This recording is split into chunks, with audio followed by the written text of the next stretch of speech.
PG set are జీప్యాట్ ద్వారా ఎవరైతే ఏం ఫార్మసీ చేద్దాం అనుకుంటున్నారో మనకు ఫేజ్ 2కి సంబంధించిన రిజల్ట్స్ మనకు అనౌన్స్మెంట్ చేస్తారండి. ఈ వీడియోలో ఒక 10 ఇంపార్టెంట్ పాయింట్స్ ఈ వీడియోలో డిస్కస్ చేయడం జరుగుతుంది. సో రిజల్ట్స్ ఇంకా ఎవరైతే చూసుకోలేరో మన పీజీ సెట్ వెబ్సైట్లోనే మీరు చూసుకోవచ్చు. సో ఫస్ట్ పాయింట్ వచ్చేసి క్యాండిడేట్ అలాట్మెంట్ లాగిన్ ఫేజ్ 2. ఆ ఫేజ్ 2 మీద క్లిక్ చేసిన తర్వాత మీ యొక్క హాల్ టికెట్ నెంబర్, ర్యాంక్ అయితే ర్యాంక్, స్కోర్ అయితే score, mobile number, date of birth అది క్లిక్ చేసేయండి. క్లిక్ చేసిన తర్వాత మీకు అలాట్మెంట్ ఆర్డర్ డిస్ప్లే అవుతే సీట్ వచ్చినట్టు.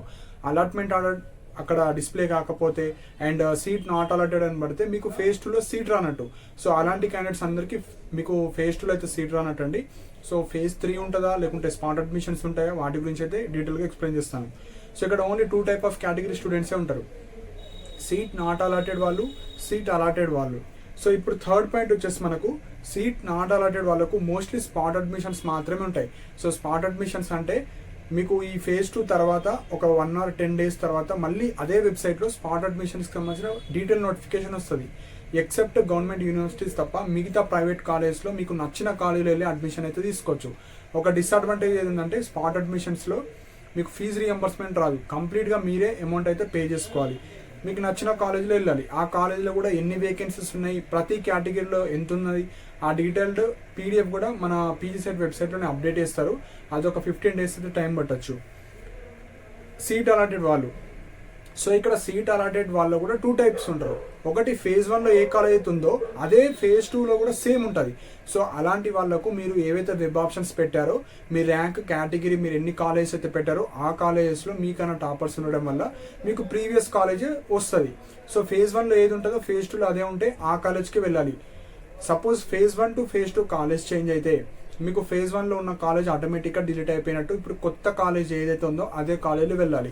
మళ్ళీ నేను ఫేజ్ 1 కాలేజ్కి వెళ్తా అంటే అట్లా ఉండదు, మీరు ఈ కంపల్సరీగా ఫేజ్ 2 కాలేజీలోనే వెళ్ళాలి.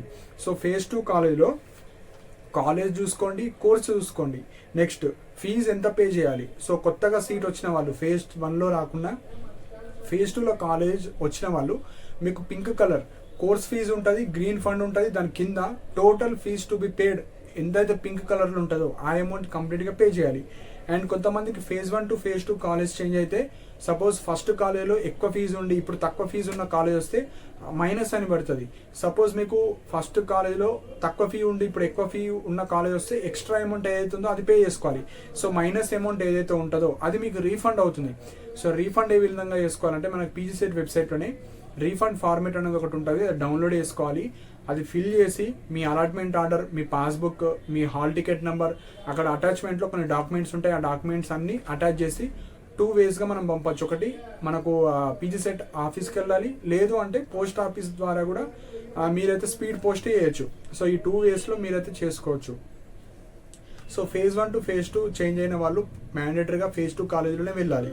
సో ఇప్పుడు కొత్తగా సీట్ వచ్చిన వాళ్ళు and phase 1 to phase 2 college వచ్చిన వాళ్ళు ఆన్లైన్ సెల్ఫ్ రిపోర్ట్ చేయాలి. ఆన్లైన్ సెల్ఫ్ రిపోర్ట్ అంటే మీ ఫీ ఎంతైతే పింక్ కలర్లో ఉందో అది పే చేసి మీరు డౌన్లోడ్ చేసుకోవాలి. 2 receipts వస్తాయి మనకు. సో ట్యూషన్ ఫీజు రిసిప్ట్ కావచ్చు, సీట్ అలాట్మెంట్, ఆ 2 సేమే ఉంటాయి, కాకపోతే అక్కడ 2 copies వస్తాయి, అవి డౌన్లోడ్ చేసుకోండి. So college reporting and online self reporting on are before 15th November. So only 3-4 days chance మాత్రమే ఇచ్చారు కాబట్టి సో మీకు కాలేజ్ నచ్చితే ఆన్లైన్లో సెల్ఫ్ రిపోర్ట్ చేయాలి. పింక్ కలర్లో కొంతమందికి 100 చూపిస్తుంది మనకు కంప్లీట్ ఫీజు రియంబర్స్మెంట్ వాళ్ళకు, కొంతమందికి 5,000, 10,000 వరకు చూపించచ్చు, కొంతమందికి కంప్లీట్ ఫీజు చూపిస్తుంది. సో మీ ఫాదర్ గవర్నమెంట్ ఎంప్లాయీ కావచ్చు, ఇన్కమ్ ప్రాపర్గా పెట్టని వాళ్ళు కావచ్చు, అలాంటి క్యాండిడేట్స్కి ఇన్కమ్ ఉండి ప్రాపర్గా పెట్టకపోతే మీరు ఈమెయిల్ సర్వీస్ ద్వారా మీరైతే అప్డేట్ చేసుకోండి. 1 or 2 daysలో అది అప్డేట్ అయిన తర్వాత మీకు ఎంత ఫీ అయితే చూపిస్తుందో అది మాత్రం మీరు పే చేసుకోవాలి. So college reporting and self reporting ఆన్లైన్లో 15th November last date, on are before 15th రోజు లాస్ట్, మళ్ళీ ఎక్స్టెండ్ చేయకపోవచ్చు, చేస్తే 15th రోజు నైట్ తెలుస్తుంది. సో అంతలోపు మీరు 15th లోపు వెళ్ళడానికి ట్రై చేయండి. Next spot admissions. సో ఈ 15th తర్వాత 1 week or 10 days తర్వాత మనకు స్పాట్ అడ్మిషన్స్ ఉంటాయి. సో నవంబర్ లాస్ట్ వీక్లో రావచ్చు. Total vacancies example Malla Reddy college ఉంది, ఆ మల్లారెడ్డి కాలేజ్లో ఎస్సీలో ఎన్ని వేకెన్సీస్ ఉన్నాయి, ఎస్టీ, బీసీఏ, BCDE, ఓసీ, ఈడబ్ల్యూఎస్లో ఎన్ని సీట్స్ ఉన్నాయి అన్ని డీటెయిల్గా ఇస్తారు. మీకు నచ్చిన కాలేజీలో వెళ్ళి అడ్మిషన్స్ అయితే తీసుకోవచ్చు. సో ఇంట్రెస్ట్ ఉన్న కాలేజీకే మీకు నచ్చిన కాలేజ్కి వెళ్ళి తీసుకోవచ్చు, కాకపోతే ఎలాంటి ఫీజు రియంబర్స్మెంట్ ఉండదు, కంప్లీట్గా మీరే పే చేసుకోవాలి. 7th పాయింట్ వచ్చేసి college wise list of provisionally selected candidates phase 2. అంటే ఎవరికైతే సీట్ రాని వాళ్ళు కావచ్చు, phase 1 to phase 2 college change అవ్వని వాళ్ళు కావచ్చు, అసలు నాకు ఎందుకు సీట్ రాలేదు అనుకున్న వాళ్ళు ఈ కాలేజ్ వైజ్ లిస్ట్లో చూడొచ్చు. మీరు ఎన్ని కాలేజ్ పెట్టారో ఆ కాలేజీలో మీ కేటగిరీ, మీరు ఎస్సీ గ్రూప్ 1 అయితే గ్రూప్ 1 చూసుకోండి, మీరు బీసీబీ అయితే బీసీబీలోనే చూడండి, మీరు ఓసీ అయితే ఓసీలోనే చూడండి. సో మీ కేటగిరీలో మీకన్నా బెటర్ ర్యాంక్స్ ఉంటేనే సీట్ రాదు మీకు. సపోజ్ మీకు సీట్ వచ్చిందంటే మీ ర్యాంక్ మంచిగా ఉంటుంది ఆ కాలేజ్లో, అందుకే మీకు సీట్ వస్తుంది. సో అట్లా మీరు కట్ ఆఫ్స్ కూడా చూసుకోవచ్చు.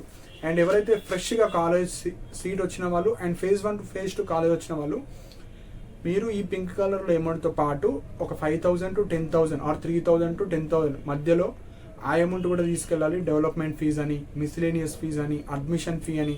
ఈ ప్రైవేట్ కాలేజ్లో సీట్ వచ్చిన వాళ్ళు అమౌంట్ అడుగుతారు, సో మీరైతే ఆ అమౌంట్ తీసుకెళ్ళాలి. అండ్ గవర్నమెంట్ యూనివర్సిటీలో కూడా వచ్చిన వాళ్ళు మినిమం 10,000 వరకు అయితే తీసుకొని వెళ్ళండి. పాత కాలేజ్ నుంచి కొత్త కాలేజ్ వచ్చిన వాళ్ళు మీరు అడగాలి, ఎక్స్ట్రా ఫీజు మేము అప్పుడు పే చేస్తాం, ఇస్తారు అంటే ఇస్తారు, లేకపోతే ఇవ్వరు. సో మోస్ట్లీ ఇవ్వరు వాళ్ళు. సో ప్రాపర్గా మీరైతే రిక్వెస్ట్ చేయండి, ఎక్స్ట్రా అమౌంట్ ఏమైనా పే చేస్తే ఇస్తే ఒక, లేకపోతే మళ్ళీ phase 2 కాలేజ్ అయితే వచ్చిందో అందులో కూడా మీరు పే చేయాలి. అండ్ మీరు ఒరిజినల్ సబ్మిట్ చేసే ముందు అవన్నీ ప్రాపర్గా స్కాన్ చేసుకోండి, ఎందుకంటే వన్స్ వాళ్ళు సర్టిఫికేట్స్ తీసుకుంటే మళ్ళీ ఇవ్వరు. వేరే ఏమన్నా జాబ్స్కి అప్లై చేయడం కావచ్చు, ఏమన్నా ఏమన్నా ఎమర్జెన్సీ ఉంటే మీ దగ్గర సర్టిఫికేట్స్ ఉండవు కాబట్టి ఆ ఫొటోస్ అన్ని స్కాన్ చేసి మీ మెయిల్లో పెట్టుకోండి. నెక్స్ట్, మీకు ఆ కాలేజ్ ఇంట్రెస్ట్ ఉంది అనుకుంటేనే ఆన్లైన్లో సెల్ఫ్ రిపోర్ట్ చేసి కాలేజ్కి వెళ్ళి రిపోర్ట్ చేయండి. లేకపోతే మీకు కాలేజ్ వచ్చింది, మీరు రేపు వెళ్ళి కాలేజ్ అంతా చూసి మీకు నచ్చింది అనుకుంటే అప్పుడు ఆన్లైన్లో సెల్ఫ్ రిపోర్ట్ చేసి సర్టిఫికేట్స్ కూడా అక్కడనే సబ్మిట్ చేసేసేయండి. సో ముందే పే చేసి నాకు ఇప్పుడు నచ్చుతలేదు అంటే మళ్ళీ రీఫండ్ ప్రాసెస్, అదంతా పెద్ద ప్రాసెస్ ఉంటుందండి. సో మీకు జెన్యున్గా కాలేజ్ ఇంట్రెస్ట్ ఉంది, మాకు ఈ కోర్స్ చేయాలని ఉంది అనుకుంటేనే మీరు చేయండి, లేకపోతే వదిలేసేయండి. లేకుంటే వేరే కోర్సెస్ చాలా ఉంటాయి, టీచింగ్ జాబ్స్ ఉంటాయి, లేదంటే వేరే గవర్నమెంట్ జాబ్స్ కన్నా ప్రిపేర్ అవ్వండి. సో అలా ఉంటుంది. సో ఇంట్రెస్ట్ లేకుండా అయితే జాయిన్ అవ్వకండి, ఏమైనా పర్పస్ ఉంటేనే ఈ ఎంఫార్మసీలో జాయిన్ అవ్వండి. సో ఇవి ఇంపార్టెంట్ పాయింట్స్. సో మీకు phase 2 తర్వాత స్పాట్ అడ్మిషన్స్ ఉంటాయి. స్పాట్ అడ్మిషన్స్ తర్వాత మనకు ఒక 10-15 డేస్ తర్వాత ఇంట్రెస్ట్ ఉన్న వాళ్ళు మీరు డైరెక్ట్ కాలేజ్కి వెళ్ళి అడ్మిషన్స్ తీసుకోవచ్చు. సో ఇవి ఇంపార్టెంట్ పాయింట్స్ అండి. సో మీకు ఏమైనా డౌట్స్ ఉంటే మీరు కింద కామెంట్ సెక్షన్ మెన్షన్ చేయండి. అండ్ ఇలాంటి అప్డేట్స్ కోసం మన ఛానల్ని సబ్స్క్రైబ్ చేసుకోండి. And thank you for watching my video.